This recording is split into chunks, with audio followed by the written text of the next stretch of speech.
le bonheur d'en face. C'est ça le vrai bonheur, c'est la joie des autres qui devient la nôtre. Le bonheur d'en face se loge au fond du cœur et fait naître un jour l'amitié et parfois l'amour. Le bonheur d'en face, c'est ça le vrai bonheur, c'est la joie des autres qui devient la nôtre. Le bonheur d'en face se loge au fond du cœur et fait naître un jour l'amitié et parfois l'amour.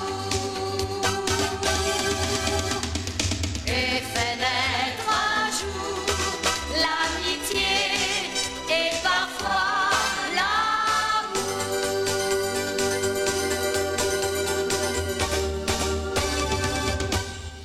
Encore une tasse de thé. C'est du Darjeeling, le cadeau d'un ami, un moine du Népal. Lui le prenait infusé avec des queues de lézard. C'est très bon pour le mental. Il n'y en a pas dans celui-ci. Croyez bien que je le déplore.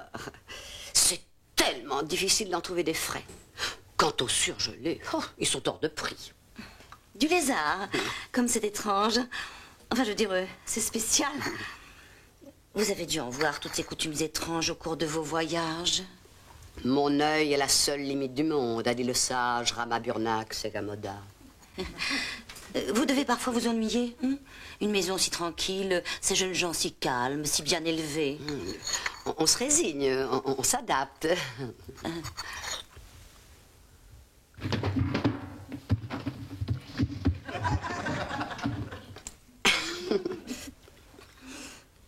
Je venais pour les médicaments de Jean-Philippe. Voyons. Stimulex, Il va pas bien? macrocéphalon, Il est si malade que ça? biochlorure de potassium, huile de foie de morue. Vous croyez qu'il va s'en tirer? Il doit réussir ses examens, vous comprenez. C'est très important pour son père et pour moi. Ne craignez rien, madame. Si Jean-Philippe tombait malade, je possède moi aussi quelques notions élémentaires de médecine. La saignée, les sangsues, sans oublier des remèdes qui m'ont été transmis par un marabout africain. Les cantharides, vous connaissez? C'est homéopathique. Non, ce sont des grosses mouches séchées et pilées. Ça guérit n'importe quoi. C'est gélule jaune, 2 à chaque repas, contre l'hypertension. Les blanches sont pour les nerfs, 2 toutes les 4 heures. Et n'oubliez pas, une nourriture saine, il a l'estomac fragile. Avec tout ça, ça ne m'étonne pas. Je dois m'en aller, je suis désolée. Moi aussi. Qu'est-ce que c'est? Les relations serbo-croates? De l'influence du bridge sur la guerre de 14? Mais ce sont les cours de Jean-Philippe. Il traîne au salon. Oh, de temps en temps, je l'aide à répéter. Vous seriez digne d'être sa mère. Merci pour le thé, c'était délicieux. Et dites à Jean-Philippe, oui, que je suis passée en coup de vent, que je ne voulais pas le déranger. Oh, mais vous ne dérangez jamais, voyons. S'il y a le moindre problème, n'hésitez pas à me faire signe. Ne vous inquiétez pas, il est dans de bonnes mains. J'ai toujours du mal à quitter cette maison. Eh oui, à bientôt. À très bientôt. Qu'il n'oublie pas ses vitamines. Quelle empoisonneuse. Cette femme démoraliserait tout un peloton de gendarmerie. Jean-Philippe, c'est Irène. Je peux entrer? Non, non, non, non, pas maintenant, j'ai tout dit. Ah bon? Bien, je dépose tes cours dans le couloir. Hein. Pour étudier, ce sera plus pratique. À tout à l'heure. Alors, le trou. Où est le trou? Alors, un petit coup sec. Et hop. Voilà, ça glisse. Tout est dans le poignet. Irène, un peu de café? Merci, il y a quelque chose qui me reste sur l'estomac. Le déjeuner? Non, Madame Bouille. Tiens, à propos, comment se porte notre moine? Bah, il va finir par tomber malade. C'est dangereux le surmenage. Ah, à vrai dire, il m'inquiète. Ça fait plusieurs jours qu'il vit enfermé dans sa chambre. Je me demande si c'est bien pour travailler. Est-ce que les futurs diplomates ont des cours d'éducation sexuelle? Non, mais c'est que quand on passe dans le couloir, on entend des bruits bizarres. Tu as remarqué toi aussi? Avec des petits cris, très excités en plus. Peut-être qu'il fait de la gymnastique. Suédoise. Tu veux dire? Vous vous souvenez? Les 3 Suédoises, celles qui allaient en pèlerinage à Waterloo. Eh bien, elles sont sûrement revenues. Elles sont peut-être là-haut en train de l'initier aux vertus de l'amour libre. Et Jean-Philippe deviendrait obsédé sexuel. Trop tard, la place est déjà prise. Écoute, ça peut pas continuer comme ça. Je vais finir sur les genoux, moi. Dans ma chambre, oui. Ah mais, attention, plusieurs heures par jour. Oui, oui. Ah bah qu'est-ce que tu veux? Je suis bien obligé de me cacher. Si ma mère l'apprenait, ce serait une catastrophe, tu penses? Bon bah alors disons, demain, 3 heures, même endroit. Salut. Salut toi, tu complotes? Non, qu'est-ce que tu vas imaginer là? Pas du tout. C'est un copain. On suit les mêmes cours, alors de temps en temps, on se donne un coup de main. Pour les études, naturellement. Bah oui, tu viens prendre une petite tasse de café avec les autres? Non, excuse-moi, j'ai pas le temps. Ça alors? Ça alors? Bah, Jean-Philippe. Encore? Qu'est-ce qu'il a fait? Il nous cache quelque chose. Il chuchote au téléphone. Il donne de mystérieux rendez-vous. Vous savez ce que je pense? Bah, dis toujours. Il mène une double vie. Docteur Jean-Philippe et Mr. Beaulieu. Je refuse de croire qu'il est tombé dans l'enfer du sexe. L'enfer du sexe. On arrête de rêver, on pense à autre chose. Pauvre Jean-Philippe. Pauvre, rien exagérer. La débauche n'est pas toujours triste. Les plus grands talents sont passés par là. Vous riez là, mais la vérité peut être tout autre. C'est vrai ça? On n'a jamais vérifié s'il n'avait pas de morsure à la base du cou. N'allons pas jusque-là. Mais peut-être qu'il vit un drame terrible, dont on ne soupçonne même pas l'étendue. Mais je suis sûre que la clé du mystère se trouve dans sa chambre. Toréador, prends garde. Toréador. Un œil noir te regarde. La la la la la la la. Et je chante faux, mais ça n'a pas d'importance. Oui, voilà. Madame n'est pas là. Madame? Voulez-vous lui dire que Raoul Désigny désire lui parler? Je vais le dire à la madame. Madame, il y a un seigneur pour vous. Qui vous voulez espérer un poco aquí? Madame, je vais la chercher.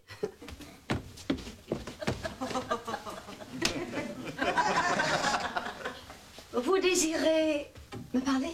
Excusez-moi, madame, je ne savais pas, je croyais que... Non, je vous en prie, ça n'est pas grave. Les travaux domestiques, vous savez, ça vous donne une pêche d'enfer, cher monsieur. Permettez-moi de me présenter. Raoul Désigny, vice-président de la Fédération nationale. Enchanté. Administrateur de société. Ravi. Capitaine de réserve. Ébloui. Second mari de Lady Campbellstorm. Anéanti.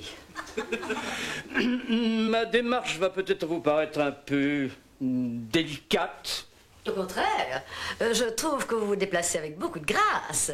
Belle allure, plutôt sportive, mais je vous en prie, asseyez-vous. Savez-vous ce qui m'amène? Un taxi? Non, c'est Jean-Philippe. La situation ne peut plus durer. Vous le connaissez? Vous n'avez rien constaté d'anormal chez lui ces temps derniers? Anormal. Mais il est dans la merde, chère madame. C'est le foutoir le plus complet. Excusez-moi si j'emploie des termes un peu crus, mais je suis resté malgré les apparences un homme très simple. J'appelle un chat un chat. J'avais remarqué, oui. Mais Jean-Philippe... C'est un garçon très doué, mais il ne peut pas continuer à faire ça dans sa chambre en cachette. Les Suédoises. Pourquoi il s'entraîne avec des Suédoises? S'entraîner? De mon temps, ça portait un autre nom. Ouais. Maintenant, il faut qu'il fasse ça en plein air, sur le terrain. 4 à 6 heures par jour. Non. Alors là, vous lui en demandez un peu trop. Ah, ça, c'est le strict minimum. N'empêche, passer brutalement d'un extrême à l'autre. Je sais de quoi je parle. Le golf nécessite une discipline de fer. Le golf. Pour servir ce noble sport qui date du XVe siècle, il n'y a pas d'autre solution. Le golf. Dans ma carrière, j'ai vu bien des jeunes gens pleins de promesses, mais Jean-Philippe a l'étoffe d'un champion. Ça alors, j'y aurais jamais pensé. Bon, évidemment, ça ne peut pas lui faire de tort. Mais tout de même, le golf, c'est un sport d'élite. Ah, nom de Dieu, le vieux préjugé bourgeois. Mais madame, le golf, c'est le sport de l'an 2000. Le golf se démocratise. C'est l'instrument idéal pour briser la glace. Pour anéantir les barrières sociales. Tenez, dans mon club, on se marre. On est toute une bande de très chouettes copains qui... Allez pas me croire. Je peux essayer. Il y a même un ouvrier. Vous m'avez convaincu, cher monsieur Désigny. Raoul. Vous permettez que je vous appelle Raoul? C'est vachement plus décontracté. Mais comment non, madame Beaulieu? Madame Beaulieu? Jean-Philippe était convaincu que vous n'accepteriez pas ce projet. Moi, j'étais certain que vous comprendriez. Jean-Philippe va voler de victoire en victoire. Il portera les couleurs de notre pays sur tous les terrains du monde. Il sera riche, célèbre, admiré. Vous serez fiers de lui. Et lui, il sera fier de vous, sa mère, qui aura su s'effacer pour lui permettre de voler vers son destin. Désolé, Raoul, là, vous vous êtes planté. Je ne suis pas sa mère. Comment vous n'êtes pas ça? Non, seulement sa logeuse. Mais aussi, j'ose le dire, une véritable amie. Merde. La gaffe. Qu'est-ce que je fous ici? Enfin, Raoul, pas de panique. Je suis toute prête à vous aider. Surtout si c'est pour le bien de Jean-Philippe. Écoutez, revenez demain à la même heure. D'ici là, foi d'Irène, j'aurais bien trouvé un truc pour convaincre ses parents. Lequel? That's the question. Voilà, j'arrive.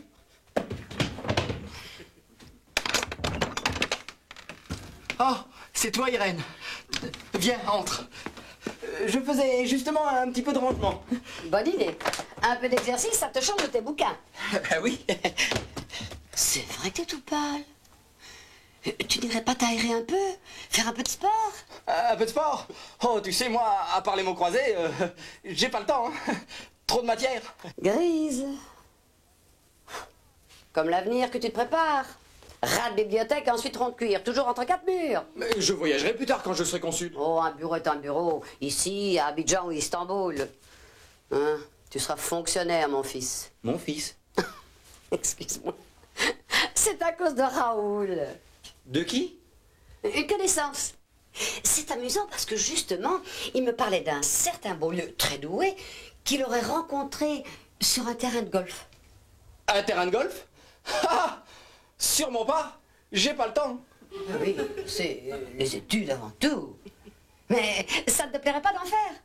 Enfin, je veux dire, s'il n'y avait pas les études, si tes parents étaient d'accord, ça ne te plairait pas de devenir un champion entouré d'admiratrices? Si. Non, je suis désolé, Irène, mais je ne fais pas de golf. Oui, c'est vrai. Excuse-moi. Bien sûr, tu n'as rien d'un champion de golf. Eh non. D'ailleurs, je me demande... Pourquoi tu as tous matériel? Une collection sans doute. Hein? Je sens bien que je t'embête avec mes histoires. Allez, je te laisse étudier. Je vais tout expliquer, Irène. Oui, j'adore le golf. Oui, j'y joue depuis longtemps. Et personne ne pourra m'empêcher de continuer. Et certainement pas ma mère. Mais qu'est-ce qui m'arrive, moi? Oh, rien de bien terrible. Une saine réaction. Tu es partagé entre la passion et le devoir, c'est tout. Comme dans les tragédies antiques. Ah, si seulement j'étais ta mère. Raoul Désigny le regrettait justement, pas plus tard que... Raoul Désigny? Tu le connais? C'est devenu un vrai pote. Écoute, si tu es d'accord, nous allons nous occuper de ton problème. Pour faire du golf, mon métier? Mais oui, il nous suffira de convoquer tes parents et de leur présenter la situation avec un peu de diplomatie. Oh, je suis sûre que ta maman comprendra. Tu crois? Affirmatif.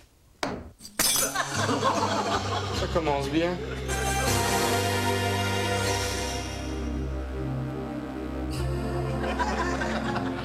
Dès mon plus jeune âge, maman, vous avez contrarié mes plus chers désirs. Mais, mon bébé... Silence! Pour une fois, vous m'écouterez jusqu'au bout. Mon enfance a été un bagne. Je devais rester enfermé pour préparer mon avenir, tandis que les autres dehors jouent à cache-cache ou à saute-mouton. Il n'y a plus de bébé, maman! Je suis sain de corps et d'esprit, et je ne serai jamais diplomate. Je veux devenir un grand joueur de golf. Avec mon caddie chargé de trophées, je ferai le tour du monde. Vous attendrez mes cartes postales, vous me regarderez à la télévision. Vous serez enfin une bonne mère. Alors, reprenez vos médicaments et vos chaussettes à étiquette et laissez-moi vivre ma vie, maman. Laissez-moi vivre ma vie, maman, hein? Allons, réveille-toi. Oh, Irène, j'ai dû m'assoupir. J'ai fait un rêve bizarre, ça m'a épuisé. Oui, ben, c'est pas le moment de rêver, hein. Tes parents vont arriver. Non, je dois étudier.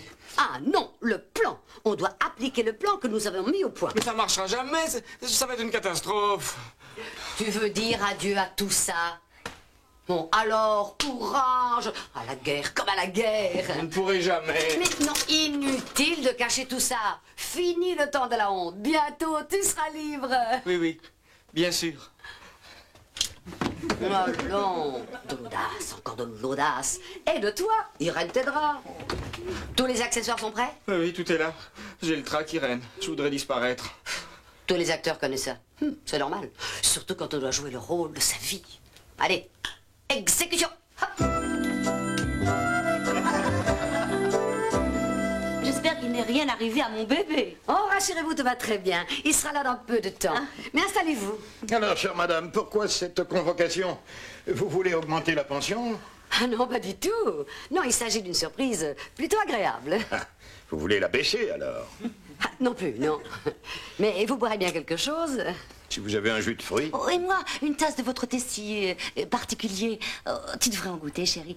Madame a un thé d'un moine népalais qui fait infuser son lézard. C'est très spécial. Je me contenterai d'un jus de fruits. Je m'en occupe dans un instant. Mais tout d'abord, c'est l'heure de la surprise. Et pour terminer ce magazine sportif, voici maintenant l'interview en direct d'un de nos jeunes espoirs du golf. Il revient tout juste d'Espagne, de Marbella très exactement, où il vient de triompher au grand tournoi Open. On le dit modeste, bourré de talent et, ce qui ne gâche rien, tout à fait mignon. Elle en fait un peu trop, là. À vous, Bruxelles Nationale. Jean-Philippe. Ça, je le vois, merci. Même s'il est très bronzé. Mais c'est vrai qu'il est atrocement bronzé. Il me couvre quelque chose. Jean-Philippe Beaulieu, vous êtes un homme heureux. C'est votre première victoire dans un grand tournoi? Oui. La fédération m'a fait confiance. J'attendais cette occasion. Depuis combien de temps vous entraînez-vous en cachette? Je veux dire, à l'écart des médias. 4 ans. 4 ans. Et est-ce que l'entraînement d'un golfeur exige de grands sacrifices? Oh oui, surtout en chambre. Enfin, je veux dire qu'il faut trouver un endroit abrité s'il pleut. Évidemment. Et à Marbella, comment était l'ambiance? Formidable. J'ai pu nouer des contacts avec les plus grands joueurs du monde. Ils ne s'attendaient pas à votre victoire? Moi non plus. Je n'avais rien à perdre. C'était là ma force. Des projets, Jean-Philippe Beaulieu, une pub, des fiançailles, un week-end en famille? Continuer à m'entraîner pour que tous ceux qui m'ont fait confiance soient fiers de mes résultats. Merci, bonne chance. À vous, le studio. Alors, qu'en dites-vous? Ça fait toujours quelque chose d'avoir une gloire dans la famille, hein? Ah oui, je comprends. La joie vous suffoque. Un petit remontant? Robert et Frédéric sont partis le chercher à l'aéroport. Ils ne vont plus tarder. Oh, tout le monde est si content pour lui. Vous devez être fiers de votre fils. Le golf est une discipline très noble qui date du XVe siècle. C'est un sport de classe sans lutte de classe. Votre fils est célèbre. En tant que mère, vous devriez exulter. Je ne sais pas, moi. Chanter, danser le long des golfs clairs. Oh, le golf est un sport très sportif. On traverse des rivières, des collines, des bois touffus. Ah, sous le soleil, il fait chaud, mais chaud. On marche toujours. Oh, la soif. Oh. Et des trous. Oh, des trous des petits trous, encore des trous, à perte de vue. Et les bunkers dont il faut sortir, coûte que coûte, avec son caddie. Ah! Et tout là-bas, le dernier trou que l'on croyait inaccessible, il se rapproche, c'est le salut. Oh! Mais la balle est perdue. Il faut la chercher. Alors on cherche la baballe. Où est la baballe? À force de chercher la baballe, on perd la bouboule et on tombe épuisé. Et la nuit tombe elle aussi, bram, sur le golfe désert. Ah oui. Olé! Bienvenue au vainqueur! Regarde Jean-Philippe, quelle bonne surprise! Tes parents sont là! Jean-Philippe, on t'a vu à la télé! Oui, je sais, je ne voulais pas, mais ils ont tellement insisté. Oh, mais c'est merveilleux! Mon fils, un champion! Ça m'a surprise, je l'avoue. Vilain cachotier. Oh, comme tu as dû souffrir. Toutes ces balles dans ces affreux trous, ramper dans les bois, les nuits, dans les bunkers. Embrasse ta maman! Félicitations, mais j'ai du mal à y croire. Vous avez raison, le succès, c'est toujours incroyable. Mais pourquoi tu nous as caché ça? Nous t'avons jamais empêché d'avoir des loisirs. C'est vrai, nous t'avons toujours encouragé à faire du sport, du billard, du croquet, de la pétanque, n'est-ce pas, Lucien? Certainement. Et l'Espagne, ça t'a plu? Oh oui, oui, c'est... Olé! Non, je ne crois pas qu'il ait vraiment eu le temps de jouer aux touristes. Et pourtant, il a rapporté quelques souvenirs très typiques. Ce coucou, par exemple. Il ne serait pas suisse, par hasard? Un authentique forêt noire. Mais quoi de plus normal avec tous les touristes allemands qui pullulent en Espagne? Oui, et d'ailleurs, je vous ai ramené à tous quelques babioles, et ceci est pour vous, maman. Je me demande à quoi ça sert. À piquer. Piquer. Oui, la curiosité, dans le vif du sujet. Non, c'est un genre de pique-brochette. Très spécial. Non, mais ce qui m'a semblé assez curieux, c'est la vitesse à laquelle vous êtes revenu de l'aéroport. La vitesse? Oui, ça n'a pas pris 2 minutes. Oh, normal, avec le décalage horaire. Dans ce sens-là, on gagne du temps, surtout avec l'autoroute. Non, enfin, je suppose qu'il était pressé de vous retrouver. Oui, oui. Et d'ailleurs, je n'ai même pas pris le temps de me changer. Pourtant, tu avais une chemise jaune pendant l'interview. Hein? Tu es sûr? Oh, les couleurs sont un peu déréglées. Oh, je l'ai dit 100 fois, Robert, il faut absolument la faire réparer. Oh, mais il n'y a pas que le téléviseur. Même son bronzage commence à couler. Clémentine, j'ai compris. Tout est faux, à commencer par l'Espagne. Oui, truqué tout. L'interview, le tournoi, la speakerine, tout cela n'est qu'une vulgaire mascarade. Ah non, pas la speakerine. Et alors, ils nous ont menti? Ah, ça, il n'y a plus le moindre doute. C'est diabolique. Vous êtes diabolique. Ils sont tous diaboliques. Je me demande qui a eu cette idée. C'est sûrement cette femme, cette aventurière. Mais depuis le premier jour, j'ai vu son manège. Materner Jean-Philippe, le couver, l'empêcher de s'épanouir, le détourner de ses chères études. Elle voudrait prendre ma place, comme si on pouvait remplacer une mère. Doucement, restons calmes si nous voulons comprendre. Quoi? Qu'est-ce qu'il y a pour comprendre? Oh, Madame Beaulieu, je vous en prie. Ce n'était qu'une farce peut-être un peu poussée, mise en place en pensant à l'avenir de Jean-Philippe. Son avenir, je peux vous dire qu'il ne sera jamais un joueur de golf. Moi vivante, jamais. Ouh. Bonjour tout le monde, la porte était entrouverte, je suis entré à la bonne franquette. Raoul Désigny. Vice-président de la Fédération internationale de golf, sélectionneur national. Quel heureux hasard. Voici justement les parents de Jean-Philippe. Ah, cher monsieur, chère madame, j'ai une chouette nouvelle pour vous. Vous allez être ravis. Et toi aussi, Jean-Philippe. La fédération vient de choisir votre fils pour l'envoyer tout frais payé faire un séjour de 2 mois sur les meilleurs terrains de golf d'Europe et des États-Unis. Mais c'est extraordinaire. Lucien, encore un diabolique? Oui, tu as raison. Cela me semble cousu de fil blanc, comme le reste d'ailleurs. Mais c'est une chance inouïe. C'est une aubaine. Je n'ai pas sacrifié les plus belles années de ma vie pour que mon fils aille faire joujou avec des petites balles. C'est la chair de ma chair. Je ne tolérerai pas qu'on le manipule. Il faudra d'abord me passer sur le corps. Excusez-moi, madame, mais merde. Vous mettez des problèmes qui ne concernent que l'avenir de Jean-Philippe. Oh, c'est normal. Mon bébé est beaucoup trop jeune pour décider tout seul. Clémentine, tais-toi. Mais... Vas-y, Jean-Philippe. Nous t'écoutons. Eh bien oui. Irène a eu l'idée de monter cette comédie pour vous faire comprendre que je ne veux pas être diplomate. Je veux rire. Je veux rencontrer des tas de gens. Des filles. Des filles? Oui, t'avais raison. Des filles, parfaitement. Le golf est mon avenir et je ne veux pas lui tourner le dos. Voilà. Pense dans les gencives, madame. C'est incroyable. Enfin, Lucien, dis quelque chose.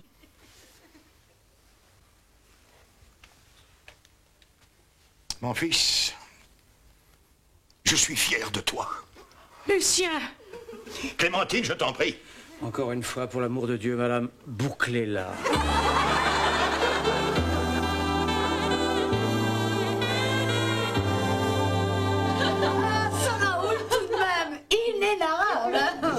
Pour l'amour de Dieu, Madame Beaulieu, bouclez-la.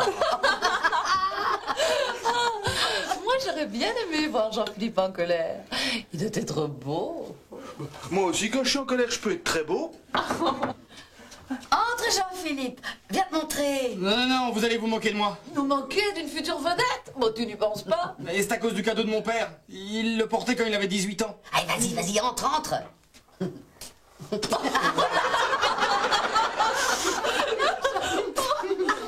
Alors là, on peut dire que tu as une tenue très ad hoc.